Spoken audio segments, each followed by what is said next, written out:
Welcome to this episode of Encounter. Today we are featuring top buttons.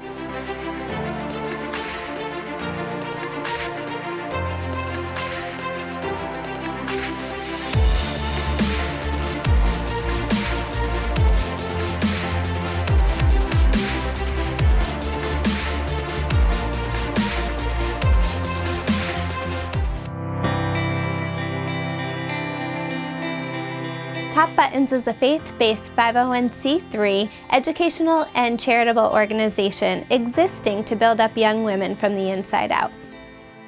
Let's discover now the inspiring beginnings of Top Buttons. Maybe it was my own troubled youth, or maybe it is the fact that I have 3 daughters. I do have 1 son as well, so 4 kids, but 3 girls. Maybe it's because I have a background in youth ministry.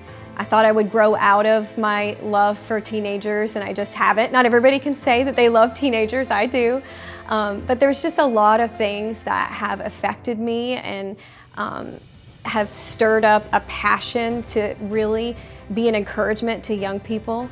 And Top Buttons came out of that. I really just wanted an opportunity to give back and to encourage young women and help them on their journey. And those middle school and high school years can be very traumatic. I know they were for me, and really felt like the fashion and media industry is teaching young women things, and they're motivated by profit ultimately. I mean, I love the creativity part of it and the arts and everything that they offer. I mean, fashion is fun, but I'll never forget the time that I was in Sam's Club and I have my 3 daughters with me, and we're at the checkout aisle and the magazines line the shelves, and my daughter, who's 14, but she was 8 at the time, she picked up a magazine and she's like, "Mom, what does it mean to have my best first time?" And I'm actually not quoting it exactly, it was actually way worse, the line, and I just thought, my goodness, we cannot allow these magazines and the fashion industry to teach our young women about their bodies and about their relationships and about who they are and who they're going to be as they develop into adults. And we can't turn the ship overnight, but one girl at a time, one day at a time, partnering with fantastic organizations who are also working to build up young women and be a resource to them. Hopefully we can cause and create change and turn the ship eventually to a different direction. I'm Jessica. Callie. Hi. I've known Sarah since our girls were in 1st grade together, and now they are looking at being freshmen in high school, which is crazy. So, and I remember where I was actually when, for some reason, we had connected on the phone one day, and she was telling me that she just had a burden for young women in the community and wanted to start something that would be kind of counter message to what they were receiving from the world, and she was going to call it Top Buttons, and I remember thinking, wow, that's awesome. There's nothing else like that. There are no other places that are hands-on with women and young girls in the community saying, you are enough, and we want to help outfit you with the resources, provide the resources to you to help you realize that and to help you succeed. And I remember just thinking, I was so excited this was going to be in our area. And, as years passed, and I kind of got to watch from afar how Top Buttons was evolving from the pop-up shops to now actually having a store location.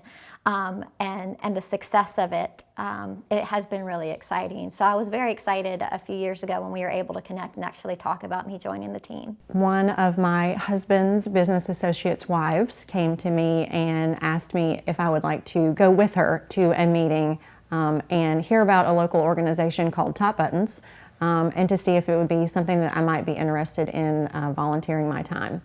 I literally knew nothing about it other than it was Top Buttons was the name, and that they did help women and young ladies here in the community. So that was something that I felt would be a great thing to help, and just to be connected with other women in the community, and also to be uplifting to women in need. So kind of came to the first meeting, met Sarah, immediately clicked with her, and just felt like it was a place where I could definitely step in.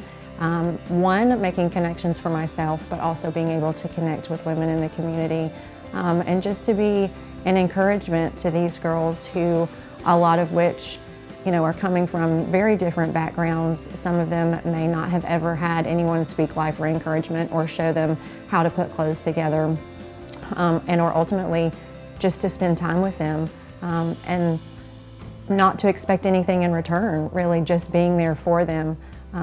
So that was how it started.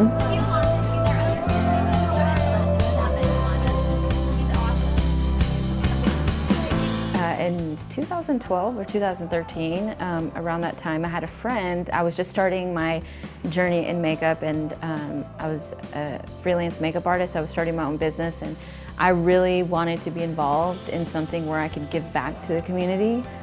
So my heart was for giving back and using the God-given gifts that God gave me through makeup. And so she connected me with Sarah Powers, and at the time they were just setting up shop. Like, they would bring the racks, and they would have like it was crazy, because wherever they would go it was just like a pop-up shop. And so she's like, hey, are you open to doing makeup? And I'm like, yes, I would love to volunteer. And so we got connected through Sarah Power, like way in the beginning since we started, and I just wanted to really give back through my gifts.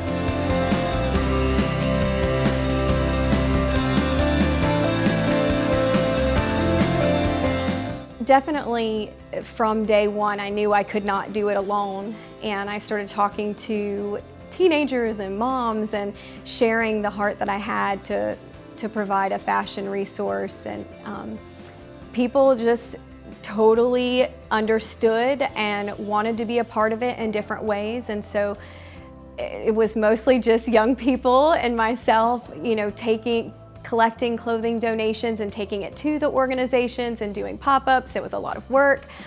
We would do presentations. That's how we developed relationships with the organizations that now come to us. We would go to them. And I'll never forget the time that a young girl told me, she said, Miss Powers, I would love to dress more appropriately, but I can't just go out and buy new clothing every time my weight fluctuates. And I knew in that moment, okay, we have got to get these girls better resources and more resources, and that put us on the journey of getting our first brick and mortar. So 2012 we started.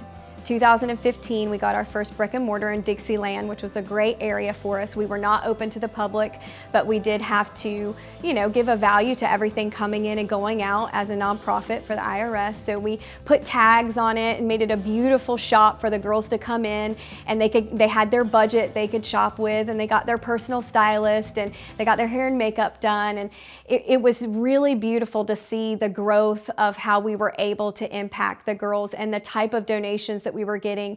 From there, we kind of quickly determined that having our shop open to the public would be a great option for our women who were donating clothes to be more connected with the women who were serving. We started opening up under the 501c3 umbrella to allow women in the community to come in and shop one day a month, and then they could see the space and see it's not your normal thrift store.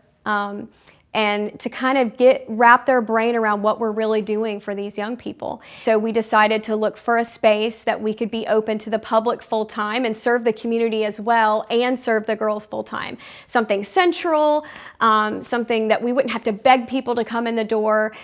So now we're located downtown Kentucky Avenue. In 2017, we opened up full time for the community, serving the girls, 30 girls a month as well in there full time.